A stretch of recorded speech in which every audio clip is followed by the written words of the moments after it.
Stat economics का paper था PGT के लिए। मैं ये तीसरा वीडियो है जो मैं आपके लिए लाया हूँ।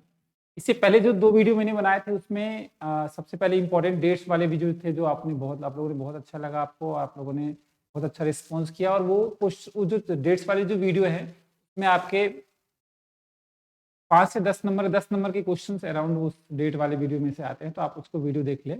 फर्स्ट वीडियो है वो। फिर सेकेंड वीडियो जो मैंने आपको डाला था वो इम्पोर्टेंट क्वेश्चन थे आपके, वो भी आप देख लीजिएगा। ठीक है। और आज हम लोग थर्ड एक वीडियो डाल रहा हूं जिसमें आपके 5 से 7 मार्क्स का क्वेश्चन ये पूछेगा ही पूछेगा। आप चेक कर लीजिएगा, चाहे STET हो 2019 का हो या 2020 या 2011 का हो, उसमें चेक कर लीजिएगा, या BPSC का जो पेपर आया है उसमें जो टीचर का है PGT का, उसमें आप चेक कर लीजिएगा। उन तीनों में से जो है आपके क्वेश्चंस जो 100% पूछे जाएंगे, जो आपके लिए बहुत इंपॉर्टेंट है और आए भी हैं। आप चेक कर लीजिएगा उसमें क्वेश्चंस कितने हैं। ठीक है। तो कम से कम जो BPSC PGT का पेपर था उसमें 5 से 7 नंबर का अराउंड 7 मार्क्स का क्वेश्चन इस चैप्टर से पूछा है डिमांड से, चाहे वो थ्योरी ऑफ डिमांड हो या इलास्टिसिटी ऑफ डिमांड हो। आपको आंसर की भी आ चुका है तो उसमें से चेक कर लीजिएगा। तो आज मैं theory of demand, elasticity of demand जो बहुत इंपॉर्टेंट टॉपिक है उसके कुछ मेजर पार्ट बताऊंगा, फिर आप लोग क्वेश्चंस करेंगे। ठीक है। तो आपको क्या करना है, सबसे पहले इस कंसेप्ट को समझ लेना है, फिर आप मैराथन जितनी भी क्लासेस चल रही है यूट्यूब पे किसी से भी आप MCQ कर सकते हैं। ठीक है ना। देखिए मैराथन या MCQ करने का जो बेनिफिट होता है तभी होता है जब आपके पास कंसेप्ट क्लियर हो। तो जो भी मैं कंसेप्ट की वीडियो बना रहा हूँ तो आप इसको ध्यान से, आप नोट्स बना लें, उसको ध्यान से करें, क्योंकि आप मैराथन की वीडियो तो करते ही करते हैं और उसमें सिर्फ आपको क्या करना पड़ेगा, उसमें क्वेश्चन जो आप करते हैं ना तो उसमें आपको रटना पड़ेगा, कंसेप्ट नहीं समझ सकते। तो कंसेप्ट के लिए मैं वीडियो बना रहा हूँ, बाकी आप मैराथन में कहीं भी वीडियो जो देखते हैं यूट्यूब पे वो आप देख सकते हैं। कल ही मैं एक वीडियो देख रहा था, उसमें किसी टीचर ने, मैं किसी का नाम नहीं लूंगा, एक क्वेश्चन था कि कुल प्राप्ति और कुल आगम का, कुल प्राप्ति और कुल व्यय का अंतर क्या कहलाता है, इसके अंतर क्या होता है, क्या कहलाता है। तो कुल व्यय और कुल प्राप्ति का अंतर क्या होता है, मान लो ये क्वेश्चन था। तो मैं ये देख रहा था कि उन्होंने क्या किया, आंसर में दे दिया, आंसर में था बजटीय घाटा, दूसरा था राजकोषीय घाटा, इस तरह से कुछ क्वेश्चंस थे, राजकोषीय घाटा, और तीसरा था राजस्व घाटा,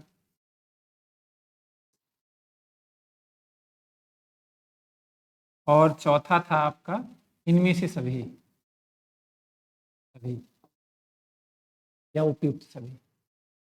ठीक है। तो उन्होंने क्या किया कि आपका बजटीय घाटे को टिक कर दिया। और आप जानते हो, आप ऐसे टीचरों को बहुत, ऐसे टीचर से हाथ जोड़ के रिक्वेस्ट है कि प्लीज बच्चों को गलत ना बताएं, क्योंकि आपसे बच्चे बहुत, आपके साथ बच्चे बहुत सारे जुड़े हुए हैं। ठीक है ना। तो आप जो बताएंगे वही स्टूडेंट्स, वही अभ्यर्थी जो है वो मानेंगे कि ना ये सही। ठीक है ना। तो अगर आप मान लीजिए कोई भी कंसेप्ट अगर गलत बता देते हैं तो बच्चा वही एक्सेप्ट करता है और उसी को सही मानता है। जबकि देखो बेटा, कुल प्राप्ति और कुल व्यय जो होता है, ध्यान भाई भाई ध्यान देना भाइयों, कुल प्राप्ति और कुल व्यय का जो अंतर होता है, कुल व्यय या कुल प्राप्ति या इन दोनों का, उसी में बोल दो, उसे राजकोषीय घाटा कहते हैं। राजकोषीय घाटे का फॉर्मूला होता है कुल व्यय माइनस कुल प्राप्ति, यानी प्राप्ति और व्यय, यानी कुछ भी मतलब इन दोनों का अंतर जो होता है वो होता है राजकोषीय घाटा, यानी कुल प्राप्ति और कुल व्यय का अंतर, या कुल व्यय और कुल प्राप्ति का अंतर, मतलब इन दोनों का डिफरेंस जो होता है वो राजकोषीय घाटा। और उन्होंने क्या बता दिया था, बजटीय घाटा। तो कल मुझे बहुत बुरा लगा कि ये गलत है, ऐसे नहीं करना चाहिए, क्योंकि आपको बहुत लोग फॉलो करते हैं तो आप जो बताएंगे वो लोग मान जाएंगे। ठीक है ना।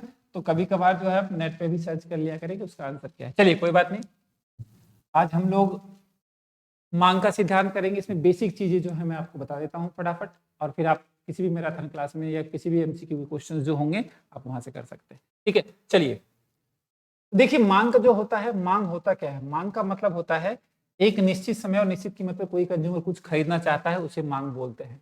मांग के लिए 3 चीज होना चाहिए, एक निश्चित समय, निश्चित कीमत और खरीदी गई वस्तु की इकाई, उसे मांग बोलते हैं। ठीक है, फिर इसमें नेक्स्ट टॉपिक आता है मांग का नियम। तो ध्यान रखिए, मांग का नियम का मतलब होता है किसी भी चीज की प्राइस अगर बढ़ेगी उसकी डिमांड कम हो जाएगी, प्राइस कम होगी डिमांड बढ़ जाएगी। कैसा रिलेशन होगा? इनवर्स। लेकिन इसकी मान्यता क्या होगी कि अन्य बातें सामान्य रहने पर। मान्यता मतलब एजम्पशंस, मान्यताएं। मान्यताएं क्या होगी? अन्य बातें समान रहने पर यदि किसी वस्तु की कीमत बढ़ती है तो मांग कम, और कीमत कम तो मांग ज्यादा। ये ध्यान रखना है। फिर इसके अपवाद ध्यान रखिएगा। अपवाद में क्या आएगा? फैशन। फैशन में मांग का नियम अप्लाई नहीं होता है, क्योंकि फैशन जब होता है उस टाइम चाहे महंगी हो सस्ती लोग खरीद लेते हैं। गिफिन में क्या होता है? प्राइस बढ़ेगी। गिफिन वस्तु वो वस्तुएं होती जो स्पेशल टाइप ऑफ क्वालिटी, घटिया में भी घटिया जो क्वालिटी होती है, ध्यान रखिएगा उसमें प्राइस इफेक्ट पॉजिटिव होता है। प्राइस बढ़ने से डिमांड बढ़ जाती है और प्राइस कम होने से डिमांड कम हो जाती है। फिर आवश्यक वस्तु, आपातकालीन वस्तु, ऐसी स्थिति में प्राइस बढ़ने से डिमांड पे कोई मतलब डिमांड में इनवर्स रिलेशन नहीं होता है। तो ये इसकी अपवाद हो जाएंगे। फिर आपसे पूछेगा मांग को कौन कौन सी चीजें प्रभावित करती है। तो देखिए, मांग को प्रभावित करती है वस्तु की कीमत, आपको पता ही है। वस्तु की कीमत कैसे प्रभावित करेगी? तो प्राइस बढ़ेगी तो वस्तु की मांग बढ़ जाएगी, प्राइस कम होगी तो वस्तु की मांग बढ़ेगी। प्राइस बढ़ेगी तो वस्तु की डिमांड जो है वो कम हो जाएगी, और प्राइस कम होगी तो डिमांड बढ़ जाएगी। कैसा रिलेशन होगा? इनवर्स रिलेशन होगा। फिर संबंधित वस्तु की कीमत प्रभावित करती है। तो संबंधित वस्तुएं दो होती हैं, प्रतिस्थापन, पूरक। प्रतिस्थापन वस्तुएं वो वस्तुएं होती जो एक दूसरे के स्थान पर यूज किया जाता है, जैसे टी और कॉफी। ध्यान रखिएगा, एक वस्तु की प्राइस, जैसे चाय की प्राइस बढ़ने से दूसरी वस्तु की डिमांड क्या होगी? बढ़ जाएगी। चाय कम होने से लोग कॉफी कम पिएंगे। चाय सस्ती हो गई तो कॉफी कम पिएंगे। सोचिए, चाय सस्ती हो गई तो लोग कॉफी ज्यादा पिएंगे, सॉरी, चाय सस्ती होगी तो कॉफी कम पिएंगे। चाय महंगी हो गई तो कॉफी ज्यादा पिएंगे। तो प्राइस इफेक्ट क्या होता है? पॉजिटिव होता है। कॉम्प्लीमेंट्री गुड्स में एक वस्तु की कीमत, जैसे कार और पेट्रोल जो एक साथ यूज होते हैं उसे बोलते हैं कॉम्प्लीमेंट्री गुड्स या पूरक वस्तु। इसमें क्या होता है? एक वस्तु की कीमत बढ़ने से दूसरे की मांग कम हो जाती है, एक की कीमत कम होने से मांग बढ़ जाती है। यानी पूरक वस्तु में कैसा संबंध होता है? एक वस्तु और कीमत में, एक वस्तु की कीमत और दूसरी वस्तु की मांग में तो ऋणात्मक। इसमें क्या होगा? धनात्मक। फिर उपभोक्ता की आय भी मांग को प्रभावित करती है। देखिए, उपभोक्ता की आय अगर बढ़ी, आय दो वस्तु को प्रभावित करते हैं, एक सामान्य और घटिया। आय बढ़ी तो सामान्य वस्तु की मांग क्या होगी? बढ़ जाएगी। आय कम हुई, सामान्य वस्तु की मांग कम हो जाएगी। यानी सामान्य वस्तु कौन सी वस्तु होंगी जिसका आय प्रभाव कैसा होगा? धनात्मक होगा। घटिया वस्तु क्या होती है? अगर आपकी इनकम बढ़ी तो घटिया वस्तु क्या करोगे? आप कम खरीदोगे।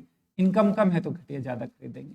यानी घटिया वस्तु वो पर वस्तुएं होती जिसका आय प्रभाव क्या होता है? ऋणात्मक होता है, और सामान्य वस्तु वो होती है जिसका आय प्रभाव धनात्मक होता है। तो ये ध्यान रखना है।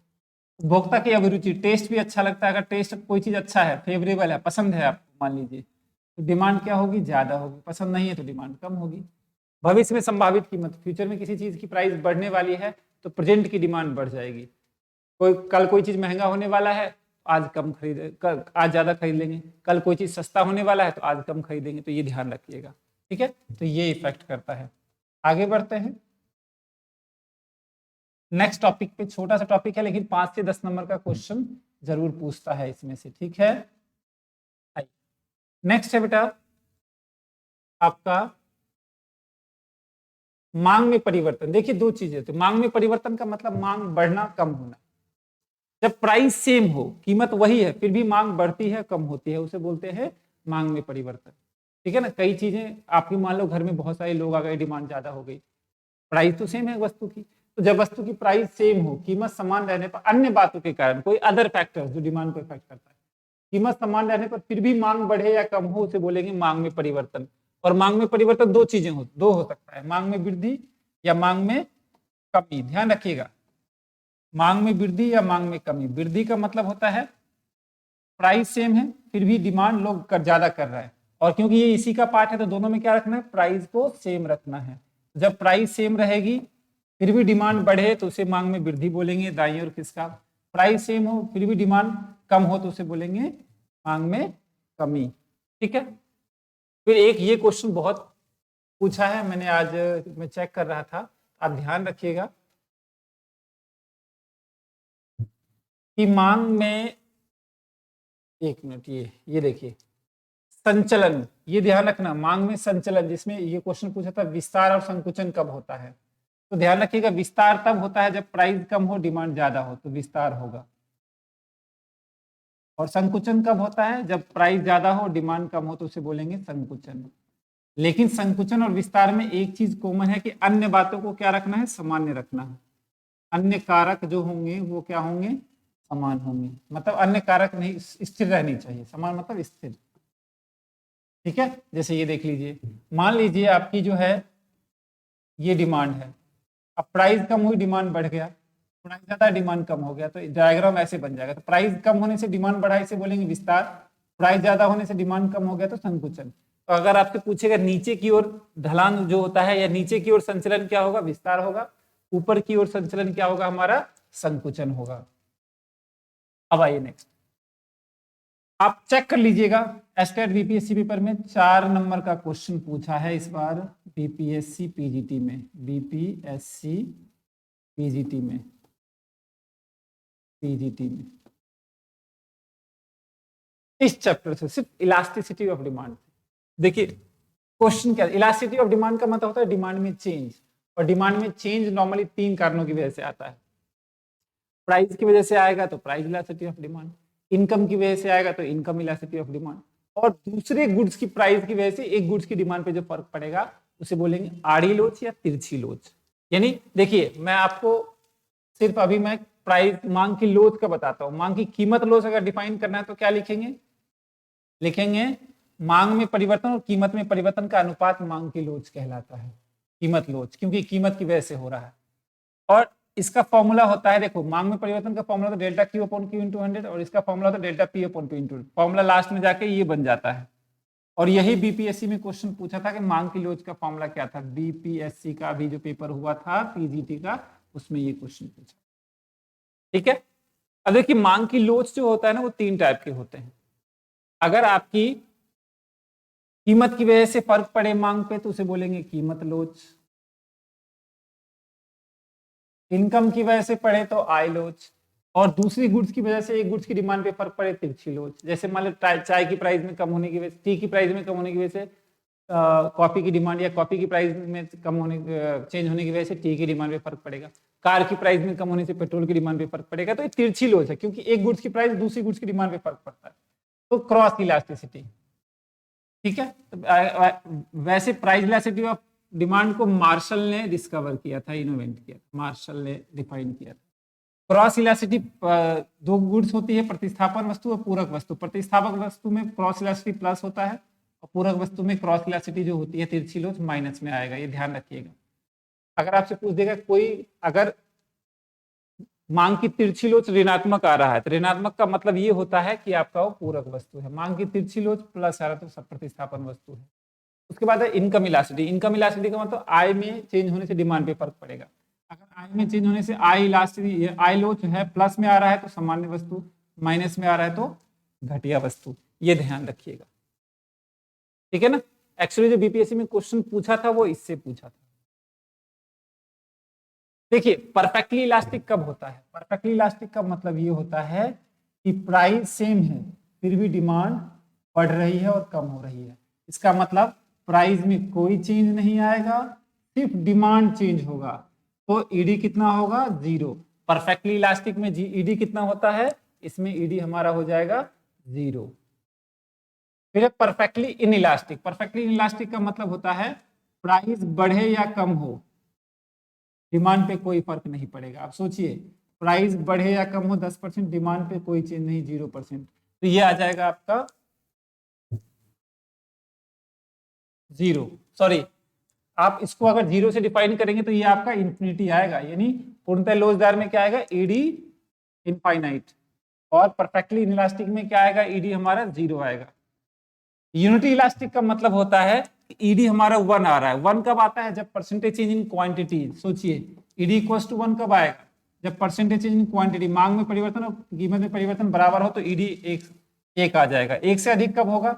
जब मांग में परिवर्तन ज्यादा हो और कीमत में परिवर्तन कम हो तो ईडी क्या आएगा? 1 से ज्यादा। 1 से कम कब आएगा? जब मांग में परिवर्तन कम हो और कीमत में ज्यादा हो तो आपका ईडी 1 से कम आ जाएगा। तो ये क्वेश्चन पूछा है। अब देख लीजिएगा 2 क्वेश्चन मैंने देखे थे बीपीएससी पीजीटी के पेपर में। फिर आता है मांग की लोच को निकालने की विधियां। 3 विधियां होती हैं, ध्यान रखिएगा।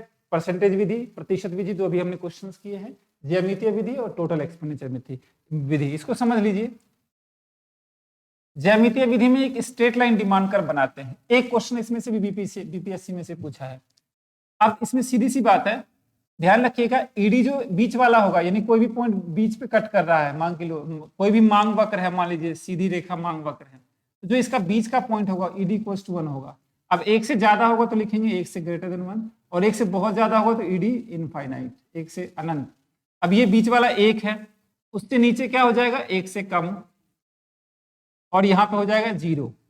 यानी सीधी सी बात है, बीच वाला 1, उससे कम, 1 से कम, और जो एक्स एक्सिस पे कट कर रहा है उसको हो जाएगा, वो हो जाएगा 0। 1 से ज्यादा और एक जो वाई एक्सिस पे कट कर रहा है एडी इनफाइनाइट आ जाएगा। तो सिर्फ सिंपल ये ध्यान रखना है, इसी में से आपका क्वेश्चन पूछा था। टोटल एक्सपेंडिचर मेथड को बोलते हैं कुल व्यय विधि। कुल व्यय विधि, कुल व्यय विधि में कुछ नहीं है, इसमें 3 चीजें होती हैं। एक होता है ईडी इक्वल्स टू 1, दूसरा होता है ईडी ग्रेटर देन 1, और तीसरा होता है इसमें ईडी लेस देन 1। कैसे याद करना है, ऐसे सोचना, जब प्राइस बढ़े या कम हो, कुल व्यय पे कोई प्रभाव ना पड़े, कोई प्रभाव नहीं, कुल व्यय पे अगर कोई प्रभाव ना पड़े, नो चेंज, तो हमारा ईडी इक्वल्स टू 1 आएगा, नो चेंज। ठीक है ना, कुल व्यय पे अगर कोई प्रभाव ना पड़े, ईडी हमारा क्या आ जाएगा, 1। 1 से ज्यादा कब होगा, तो ध्यान रखिएगा, जब प्राइस और टोटल एक्सपेंडिचर में इनवर्स रिलेशन हो, एक बढ़ रहा है दूसरा कम हो रहा है, प्राइस और कुल व्यय में कैसा संबंध हो, ऋणात्मक संबंध हो, तो 1 से ज्यादा आएगा। 1 से कम कब आएगा, 1 से कम तब आएगा जब हमारा ईडी, यानी जब प्राइस बढ़े तो खर्चे भी बढ़े, प्राइस कम हो खर्चे भी कम हो। पॉजिटिव रिलेशन होगा जब एक वस्तु की कीमत और दूसरे वस्तु के, मतलब उस वस्तु के व्यय में, तो हमारा ईडी ग्रेटर देन 1 आ जाएगा। ठीक है, तो इसमें से 5 नंबर का 100% क्वेश्चन पूछेगा, नहीं पूछेगा तो मैं पढ़ाना बंद कर दूंगा। आप देख लीजिएगा बीपीएससी पेपर उठा के 5 क्वेश्चन पूछता ही पूछता। ठीक है, तो इसको जाके करना है। छोटा वीडियो बना रहा हूं मैं, क्योंकि 5-7 नंबर के लिए ज्यादा वीडियो बनाने का मतलब नहीं है, आप आराम से इसके क्वेश्चन करेंगे। ठीक है, एक बार चेक कर लेते हैं इसके क्वेश्चन कैसे हैं। थोड़ा सा टेक्निकल इशू की वजह से आज क्वेश्चन डाउनलोड नहीं हो रहे मेरे, कोई बात नहीं। चलिए, आप लोग क्वेश्चंस करेंगे, मैराथन वगैरह कर ही रहे होंगे, बाकी क्वेश्चंस में इसको उसमें अपनी कम्युनिटी में डाल दूंगा, आप वहां से भी क्वेश्चंस कर सकते हैं। चलिए, जो भी बच्चे मेरे साथ नए जुड़े हैं, चैनल को सब्सक्राइब करें। आप लोगों को चैनल को बहुत आगे ले जाना है, और मैं आपके लिए साथ जो जब तक स्टेट का पेपर होगा तो ऐसे छोटे छोटे कंसेप्ट लाता रहूंगा। 20 नंबर के क्वेश्चन मैंने 3 वीडियो बनाए हैं। अगर 20 नंबर का क्वेश्चन नहीं आया तो आप मुझे मैसेज कीजिएगा, सब्सक्राइब कीजिएगा, सॉरी मैसेज कीजिएगा कि सर आपके क्वेश्चन तो आए नहीं। ऐसा नहीं हो सकता है, 3 वीडियो बनाए, तीनों वीडियो में से अगर 20 नंबर का क्वेश्चन 100% आएगा ही आएगा, वो मेरा वादा। ठीक है ना, आप चेक कर लीजिएगा जितने भी पेपर हुए हैं, चाहे स्टेट, बीपीएससी, पीजीटी के हुए हैं, या जो स्टेट 2011-20 का हुआ है, या जो बीपीएससी मान लीजिए अभी आपका हुआ है, ठीक है ना, पीजीटी, उसमें भी चेक कर लीजिएगा। तो 20 क्वेश्चन तो आपको आराम से कर सकते हैं इन तीनों वीडियो देखने के बाद। ठीक है, मिलते हैं नेक्स्ट वीडियो में। 5-10 नंबर के क्वेश्चन और टॉपिक लाऊंगा, तो मैं ऐसे कवर करके आपके 50 से 60 नंबर का टॉपिक कवर कर दूंगा, क्योंकि टाइम कम है। चलिए, थैंक यू, मिलते हैं नेक्स्ट वीडियो में।